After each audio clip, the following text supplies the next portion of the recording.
माननीय supreme court ने जब दिल्ली सीएम अरविंद केजरीवाल जी को जमानत दी तो 10 साल में पहली बार ट्विटर पे मनोज तिवारी जी ने भी मुद्दों की बात की। सवाल ये है कि वो सवाल जो वो अपोजिशन पे उठाते हैं तो वो तो सत्ता में है, वो तो सांसद हैं, हर साल जो है उनको सांसद निधि मिलता है। तो पहले तो उनको ये जवाब देना चाहिए ना कि जो समस्या वो गिना रहे हैं उन समस्याओं को लेकर उन्होंने संसद में कितनी बार सवाल पूछा। मैं रिकॉर्ड खंगाल करके देख रहा था, उन्होंने कभी भी उत्तर पूर्वी दिल्ली की जनता के जो मुद्दे हैं उस पर कभी बात नहीं की। ना कभी जो है वो ट्रैफिक समस्या पे बात करते हैं, ना कभी जल जमाव पे बात करते हैं, ना कभी जो है ड्रेनेज करते हैं। और सबसे बड़ी बात, मैं अभी बुरारी में हूँ, मुकुंदपुर गांव में हूँ। अभी हम जो है महाराणा प्रताप जी के तैल चित्र पे जो है माल्यार्पण किए हैं। इस क्षेत्र के लोगों की दो बड़ी समस्याएं हैं।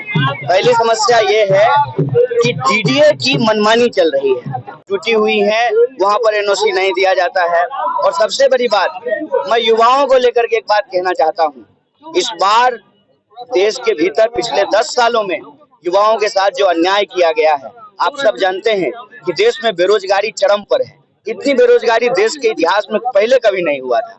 और युवाओं के रोजगार की तो बात ये करना ही बंद कर दिए हैं, बोलते ही नहीं अपने मुंह से युवा के रोजगार की बात। और युवाओं को नक्शे में धकेलने का एक बहुत बड़ा जो है साजिश चल रहा है। आपको मालूम है कि प्रशासन के संरक्षण में अवैध शराब का कारोबार होता है। तो मैं बुरारी की जनता को, उत्तर पूर्वी दिल्ली की जनता को कहना चाहता हूँ कि इस बार हम इंडिया अलायंस की ओर से एक विकल्प लेकर के आए हैं। इस बार केजरीवाल जी और कांग्रेस पार्टी साथ में है। हम हाथ और झाड़ू मिल करके जो दिल्ली के साथ बीजेपी पिछले 10 सालों से अन्याय कर रही है, आपने देखा कि किस तरीके से सुप्रीम कोर्ट के डिसीजन को पलट दिया गया, ऑर्डिनेंस ला दिया गया और पूर्ण राज्य की दर्जा की बात किया करते थे। अब भाजपा के नेता ये कहना शुरू कर दिए हैं कि दिल्ली का जो राज्य का अधिकार अभी है उसको भी छीन लेंगे। तो हम दिल्ली हैं कि 1 तारीख को तक का बेल मिला है केजरीवाल जी को, 25 तारीख को उससे पहले वोटिंग है। ऐसा निर्णय दीजिए, ऐसा मैंडेट दीजिए कि जमानत की जरूरत ही नहीं पड़े। जो अन्याय इस देश में युवाओं के साथ हो रहा है, महिलाओं के साथ हो रहा है, विद्यार्थियों के साथ हो रहा है, उनके लिए हमारे पास एक एजेंडा है, एक मुद्दा है। हम महिलाओं के लिए हर महीने 8,500 रुपए देने की बात कर रहे हैं। हम युवाओं को 1 लाख तक की नौकरी देने की बात कर रहे हैं। 30 लाख पोस्ट जो खाली हैं हम उसको तुरंत प्रभाव से भरेंगे। बार बार जो परीक्षा का पेपर लीक होता है, अभी नीट का पेपर लीक हो गया है, तो पेपर लीक के खिलाफ जो है हम सख्त कानून बनाएंगे, क्योंकि हमारे पास इस देश को आगे बढ़ाने का विजन है। जो अन्याय चल रहा है उसको रोक करके हम न्याय स्थापित करेंगे। यही मुद्दा लेकर के हम उत्तर पूर्वी दिल्ली के प्रदेश अध्यक्ष थे और उनके नेतृत्व में जो है वो बीजेपी को यहाँ हरा चुके हैं। तो मैं कहता हूँ कि छोटी मुंह बड़ी बात मैं नहीं करना चाहता। वो 10 साल जो सांसद बने हैं उनको भी मालूम है कि किसके नाम पे बने हैं। वो मोदी जी के नाम पे बने हैं, अपने काम पे तो बने नहीं है।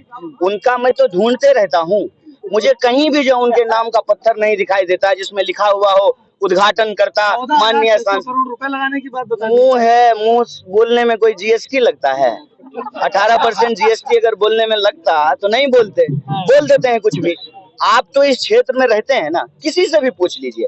जो लोग बीजेपी को 2014 में वोट दिए, 19 में वोट दिए, उनसे भी पूछ लीजिए।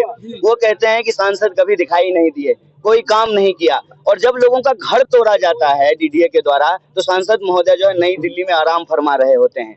तो मैं उत्तर पूर्वी दिल्ली की जनता को कहना चाहता हूँ, देखिए हमारा इतिहास संघर्ष का इतिहास है। हम गंगा किनारे पैदा हुए हैं, लोगों के हक और अधिकार के लिए संघर्ष करना ये हमारी खून में है। हमारे यहाँ राष्ट्र कवि दिनकर पैदा हुए हैं। हम देश की सीमाओं पे जो है लोगों की रक्षा करते हैं, अनाज उगाते हैं, मेहनत करते हैं, मजदूरी करते हैं, यूपीएससी कंप्लीट करके जो है सेक्रेटेरिएट में नौकरी करते हैं। तो हम उत्तर पूर्वी दिल्ली की जनता को कहते हैं कि आपकी जो सूरत है वो गुजरात वाली सूरत जो है हम यहाँ नहीं होने देंगे। बहुत कोशिश की गई लेकिन हम नामांकन करा करके प्रत्याशी बन करके डट करके खड़ा है। और जो है ना बिकने की बात है, ना डरने की बात है। बस आप सब अपना आशीर्वाद दीजिए, हम उत्तर पूर्वी दिल्ली की परिस्थिति को बदलेंगे।